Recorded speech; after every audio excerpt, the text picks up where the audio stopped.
dipakai tempat perunding antara pemerintah Indonesia dan Belanda. Ya, perundingannya dilaksanakan selama 3 hari dari tanggal 11 sampai dengan tanggal 13 November tahun 1946. Kemudian perwakilannya dari pihak negara Indonesia diketuai oleh Sultan Syahrir. Sultan Syahrir pada saat itu jabatannya sebagai Perdana Menteri, ya.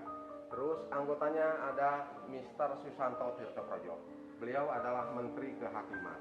Dilanjutkan lagi dengan anggota yang lain yaitu Dr. Adnan Kapogani. Beliau adalah Menteri Kemakmuran. Dan yang satu lagi Mr. Muhammad Rum, Menteri Dalam Negeri. Nah, ini adalah perwakilan dari negara Indonesia. Kemudian perwakilan dari pihak negara Belanda diketuai oleh Profesor Sermerhon. Dia adalah Perdana Menteri Belanda, ya. Anggotanya ada Panpol. Panpol itu utusan Partai Katolik dari Belanda. Dilanjutkan lagi dengan Ed Lebur. Ed Lebur adalah seorang pengusaha. Dia adalah direktur perusahaan pelayaran dari negara Belanda. Dan yang satu lagi seorang tentara yang bernama Dr. Patmo, jabatannya sebagai Letnan Gubernur Jenderal. Ditunjuk sebagai penengah perundingan berasal dari negara Inggris bernama Lord Kiron, ya. Negara Inggris adalah negara yang diutus oleh PBB untuk menasihati negara-negara yang ada di Asia. Dan yang 4 orang lagi duduknya di kursi yang terdekat di sana itu ditunjuk sebagai notulen atau pencatat, ya. Di sana ada Dr. Lemena, Amir Sarifudin, Ali Budiarjo, dan Dr. Sudarsono. Hasil yang dicapai dalam perundingan Ningrat ini cukup banyak.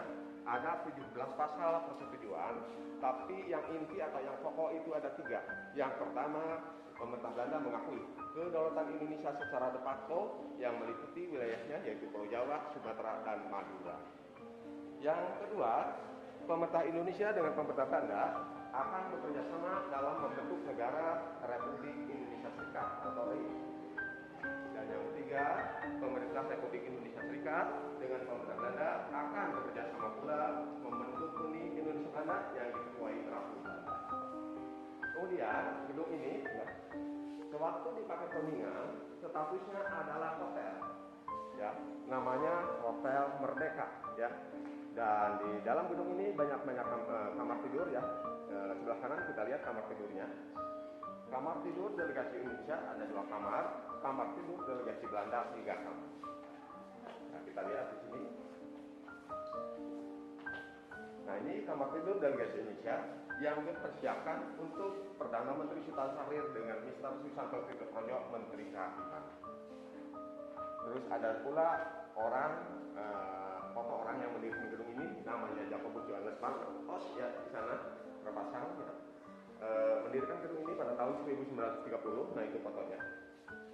Nah, itu foto Jakobus Johannes Pantos, pendiri gedung ini secara permanen pada tahun 1930. Kemudian ada lagi kamar tidur yang lain, ya. Di sana ada kamar tidur yang dipersiapkan untuk Muhammad Rum dengan Dr. Adnan Kapogani. Satu kamar di sini 2 tempat tidur, ya, 2 kursi, 1 lemari, dan 1 meja kecil. Semuanya setiap kamar sama, ya, di sini.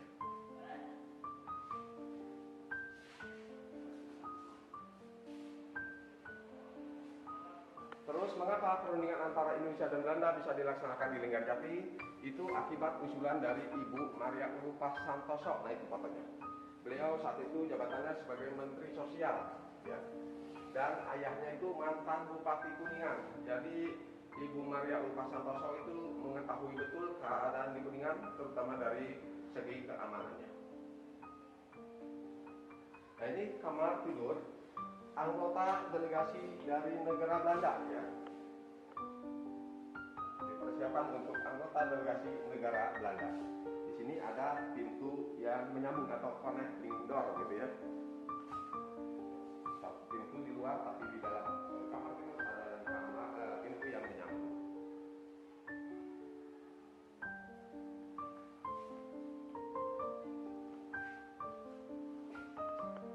Nah, itu foto-fotonya, foto-foto delegasi negara Belanda. Nah, ini adalah ruangan bekas pertemuan Presiden Soekarno dengan orang Inggris yang bernama Lord Kiron, ya, di sini. Nah, ini ruangan masih asli kursinya, tapi sudah diganti kulitnya atau sarungnya. Ya. Presiden Soekarno datang ke gedung ini, ya, ke gedung Linggarjati atau ke Hotel Merdeka yang ada di Desa Linggarjati itu sehari sebelum perundingan dilaksanakan. Beliau ngobrol dengan orang Inggris dalam waktu kurang lebih 1 jam. Setelah itu beliau kembali lagi ke kota Kuningan, ke pendopo yang sekarang jadi kantor Bupati Kuningan, ya, menunggu dan menginap di sana. Dan ada lagi kamar tidur di sana, yaitu kamar tidur orang Inggris, ya. Kamar tidur orang Inggris ini dijauhkan dengan kamar tidur delegasi Indonesia dan delegasi Belanda. Tujuannya supaya netral, ya, karena Inggris ini ditunjuk sebagai penengah perundingan atau mediator.